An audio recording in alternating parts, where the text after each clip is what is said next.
Shalom, friends, and welcome back to our beautiful sanctuary. This week's Parashat Kitisa, we learn about the sin of the golden calf, amongst the many things that we discuss in the parasha. The first time the Jews, as a nation, turned towards idolatry and making themselves a replacement for Moses, or thinking that by doing so replacing the great prophet. And this week's Haftarah, which is the story about Elijah, the prophet, where we find the same idea of Elijah fighting for the Jewish belief and fighting the priests of the idolaters of Baal. But before we get into the idea of the tablets that Moses descends in this week's parasha, I would like to share with you a short story that kind of sheds light into the idea of what really the Torah is expected from us. A young woman, a young mother, seeing her son sitting and swinging back and forth on his chair while he is engrossed in his learning at the age of 4. She has a tremendous nachat, tremendous pleasure of seeing how her son is completely engrossed in his studies. At a certain point, the boy starts crying, and streams of tears roll down his cheeks.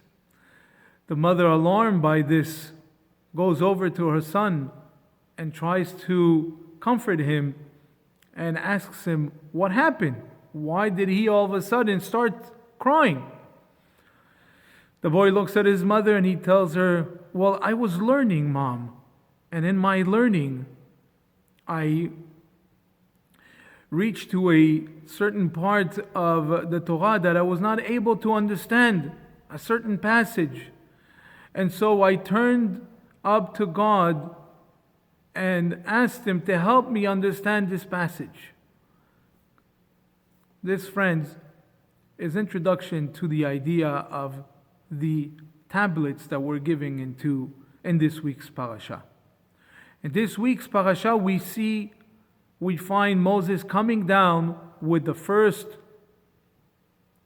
pair of tablets, and as he comes down, as he descends from the mountain, and he sees in front of him the nation, his nation, the Jewish nation, prostrating to this idol, this golden calf.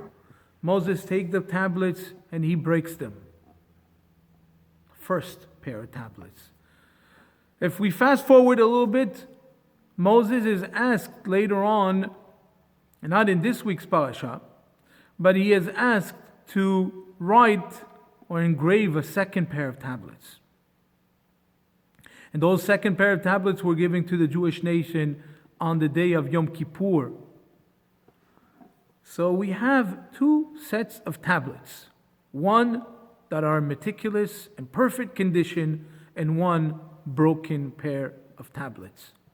Now, what's interesting is that both of these tablets were found in the Aron, just like we see in the Aron here, Sifrei Torah. And the Talmud says that luchot veshivrei luchot ba'aron, that the tablets and the broken tablets were both placed inside the Aron that was in the Beit HaMikdash. Now the obvious question is, why do we need both of them? If we have such an upgraded pair of tablets in mint condition, perfectly given by God to Moses, that were placed in this Aron, these tablets that were placed in the Aron, why do we need the broken tablets to be placed in the Aron as well? Isn't it enough that we got an upgrade, that God gave us the tablets, the second tablets, and they would suffice to be inside the Aron? Well, there's a very interesting idea here, and which explains why we need both of them. Both of these tablets have to be inside the Aron, even the broken ones. Just like here, sometimes we have a Sefer Torah, and then we have a Sefer Torah that maybe is invalid, but we nevertheless keep its sanctity.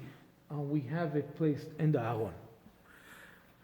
Now, but the lesson that we derive from this is that when we approach learning Torah, our approach should generally be two mindsets.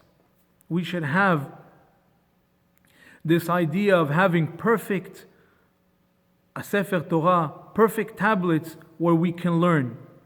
And there's also the idea of the broken tablets.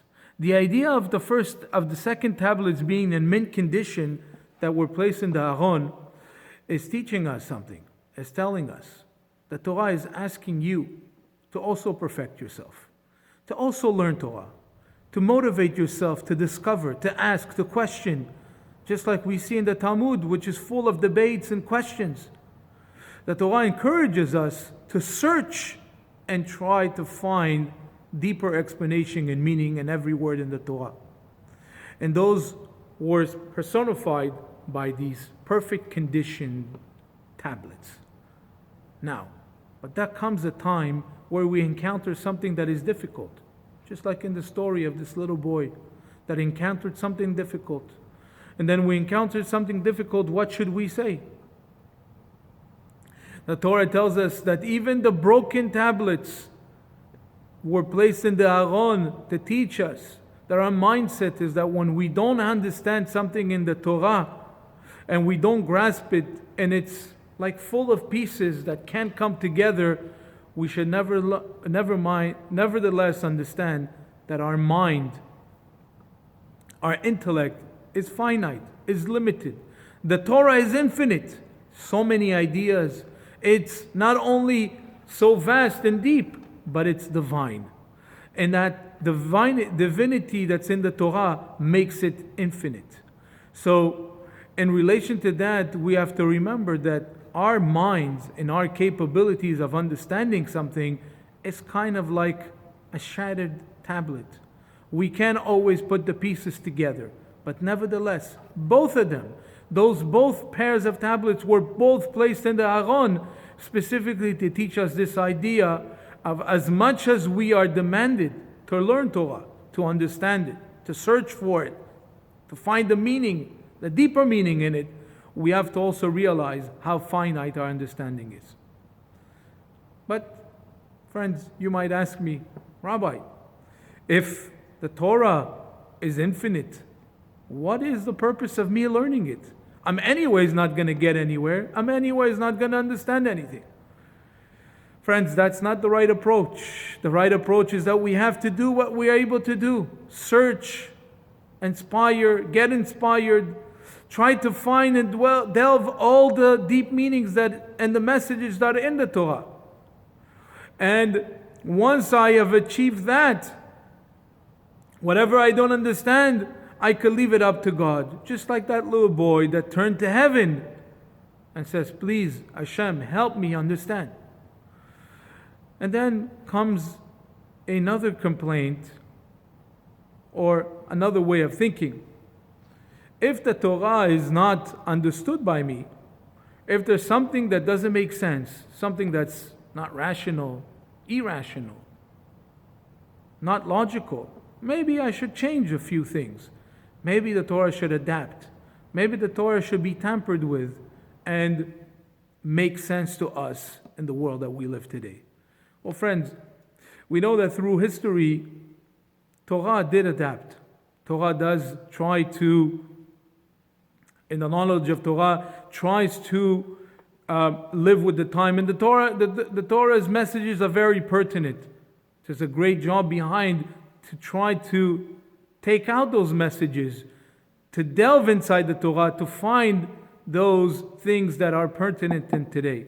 But God forbid, by changing the words of the Torah is divine. The Torah cannot be tampered with.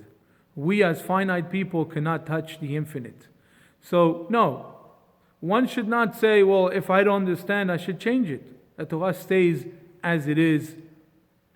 While we get closer to the Torah, we have to see how the Torah applies to us in our daily lives and how the Torah is pertinent to us in every single way. Even the things that seems to us very dark, very past history, something that is about 3,000 years ago, 4,000 years ago, there are deep messages there that we can learn from. And so, this is the idea that we learn from the two tablets. Both of the tablets were inside the Aron to teach us precisely this idea. As much as we are asked to learn the Torah and to seek and ask questions, we also have to realize how finite and how limited is our capacities of understanding the infinite messages in the Torah.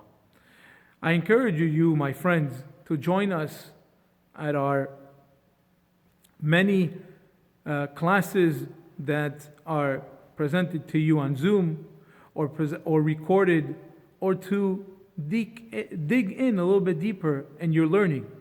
I also like to remind you, introduce to you to a new program that will be coming up in the month of April called Chai Mitzvah with myself, where we will form a group of learning of in-depth, and I encourage you to join me. In the meantime, Shabbat Shalom and be safe.